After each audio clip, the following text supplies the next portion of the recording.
The year 1991 marked a turning point in history. The Soviet Union, a global superpower, fractured into 15 independent states.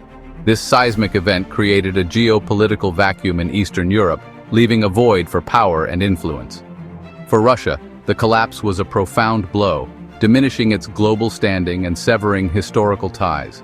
The West, led by the United States, emerged from the Cold War triumphant, eager to reshape the geopolitical landscape. The North Atlantic Treaty Organization, or NATO, a military alliance formed during the Cold War to counter the Soviet Union, faced a critical question. What role should it play in a world without its primary adversary? Many in the West saw NATO as a guarantor of stability and democracy, essential for integrating former Soviet satellites into the Western fold. However, this perspective was not universally shared. Russia, still grappling with the aftermath of its disintegration, viewed NATO expansion with suspicion. The alliance, initially formed to counter Soviet power, was now encroaching on Russia's traditional sphere of influence. This perceived encirclement, a recurring theme in Russian history, fueled anxieties and sowed the seeds of mistrust between Russia and the West. Despite Russia's concerns, NATO embarked on a policy of eastward expansion. In 1999, Poland, Hungary, and the Czech Republic, all former members of the Soviet-led Warsaw Pact, were granted NATO membership. This first wave of expansion was followed by others, incorporating the Baltic states, Estonia, Latvia, and Lithuania, and several other Eastern European nations. Russia repeatedly voiced its opposition, perceiving NATO's eastward march as a direct threat to its security. Moscow argued that NATO expansion violated assurances given during the reunification of Germany, specifically that the alliance would not move 1 inch eastward. These protests, however, were largely ignored by the West, dismissed as Russian paranoia or attempts to reassert its dominance. The West maintained that NATO expansion was a defensive measure, aimed at promoting stability and democracy in Europe. The alliance, they argued, was open to any European country that met its criteria, and Russia had no right to veto the aspirations of sovereign nations. This clash of perspectives, a fundamental disagreement over the nature and purpose of NATO, deepened the chasm between Russia and the West. In 2014, Ukraine, geographically and culturally situated at the crossroads of East and West, became the epicenter of a geopolitical earthquake. Protests erupted in Kiev's Maidan Square, driven by public anger over corruption, and President Viktor Yanukovych's decision to abandon an association agreement with the European Union in favor of closer ties with Russia. The protests, fueled by a potent mix of pro-European sentiment and dissatisfaction with the government, quickly escalated, culminating in Yanukovych's removal from power. The Maidan Revolution, as it became known, was hailed by the West as a victory for democracy. However, the revolution also witnessed the rise of nationalist and far-right groups who played a prominent role in the protests. These groups, with their anti-Russian rhetoric and often violent tactics, raised concerns in Moscow about the safety and rights of Russian-speaking Ukrainians, particularly in the country's east and south.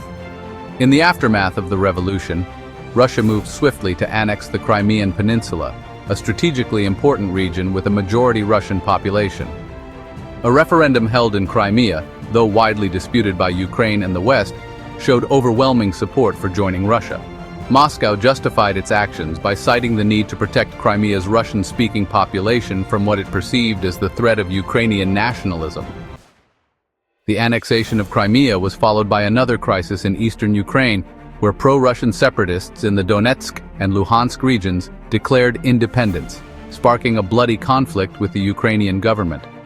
The Donbas region, with its large Russian-speaking population and industrial heartland, became a battleground in a proxy war between Russia and Ukraine, with both sides accusing each other of supporting and arming their respective proxies. The conflict in Donbas witnessed the emergence of militias on both sides, often operating outside the control of their respective governments.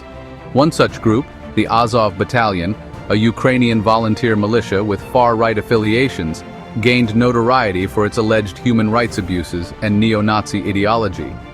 Russia seized upon the Azov Battalion's presence in the Ukrainian military, albeit as a relatively small and controversial unit, as evidence of what it claimed was the rise of neo-Nazism in Ukraine. Moscow used this narrative, however exaggerated, to justify its support for the separatists, framing the conflict in Donbas as a fight against fascism and a humanitarian intervention to protect Russian speakers. Section 5. Perceived threats, decisive action. The 2022 invasion. Despite several rounds of negotiations and international efforts to broker peace, the conflict in Donbas continued to simmer for 8 years. Tensions reached a boiling point in late 2021, as Russia amassed a large military force along its border with Ukraine. The West, alarmed by the troop buildup, accused Russia of planning an imminent invasion and threatened severe economic sanctions. Russia, for its part, denied any intention of invading Ukraine, insisting that its military exercises were purely defensive. Moscow demanded security guarantees from the West, including a legally binding commitment that Ukraine would never join NATO and a rollback of NATO deployments in Eastern Europe. These demands were deemed unacceptable by the West, which refused to compromise on NATO's open-door policy or its right to station troops on the territory of its member states. On February 24, 2022, Russia launched a full-scale invasion of Ukraine, marking a significant escalation of the conflict and shattering the fragile peace that had held in Europe since the end of the Cold War. President Vladimir Putin, in a televised address to the nation, announced the commencement of a special military operation aimed at the demilitarization and denazification of Ukraine. He accused the Ukrainian government of genocide against Russian speakers in Donbas and claimed that NATO's eastward expansion posed an existential threat to Russia's security. Section 6. A human tragedy, the cost of conflict. The 2022 invasion of Ukraine triggered a catastrophic humanitarian crisis, displacing millions of people and resulting in countless civilian casualties. Cities were reduced to rubble, infrastructure destroyed, and families torn apart. The human toll of the conflict, immeasurable in its suffering, served as a stark reminder of the devastating consequences of geopolitical rivalries and the failure of diplomacy. The international community responded to the crisis with an outpouring of humanitarian aid and condemnation of Russia's actions. The United Nations General Assembly adopted a resolution demanding that Russia immediately cease its use of force against Ukraine and withdraw all its military forces. However, these resolutions proved ineffective in stopping the fighting or alleviating the suffering of the Ukrainian people. The war in Ukraine sent shockwaves through the global economy, disrupting supply chains, fueling inflation, and exacerbating an already existing energy crisis, particularly in Europe, which had become heavily reliant on Russian gas. The conflict served as a stark reminder of the interconnectedness of the globalized world, where even seemingly distant conflicts can have far-reaching consequences.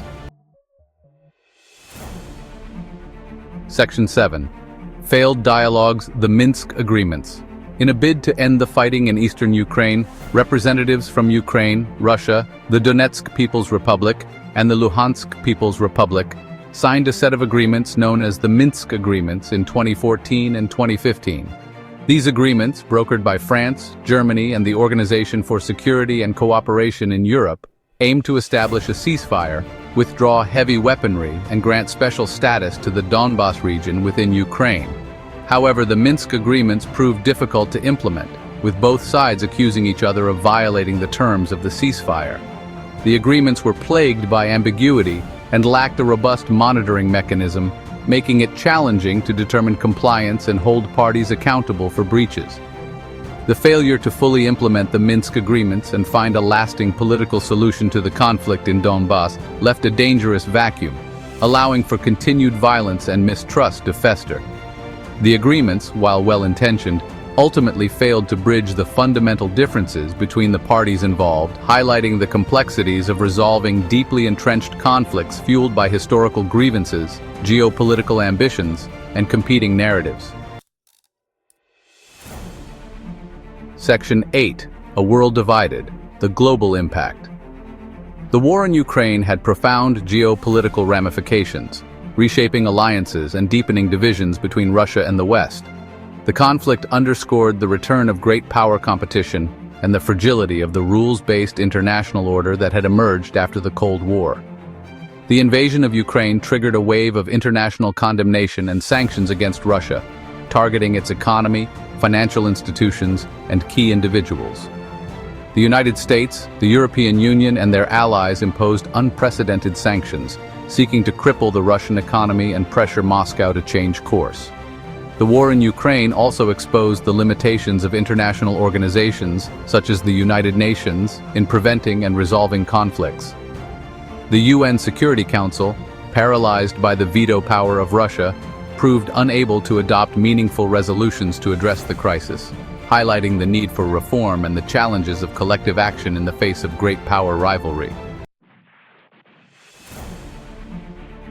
Section 9. Seeking Resolution. Lessons and the Path Forward. The ongoing conflict in Ukraine stands as a tragic reminder of the human cost of geopolitical competition and the urgent need for dialogue and diplomacy. As the international community grapples with the consequences of this war, it is imperative to reflect on the events that led to this crisis and seek ways to prevent future conflicts. The path to a just and lasting peace in Ukraine will require a concerted effort from all parties involved. Dialogue, however difficult, must be at the forefront of any solution. Compromise and a willingness to address the legitimate security concerns of all actors will be essential. The international community has a responsibility to support efforts to end the violence, provide humanitarian assistance to those affected by the conflict, and hold accountable those responsible for war crimes and human rights abuses. The lessons learned from this conflict must inform future efforts to prevent and resolve conflicts and strengthen the international system's capacity to address the challenges of a multipolar world.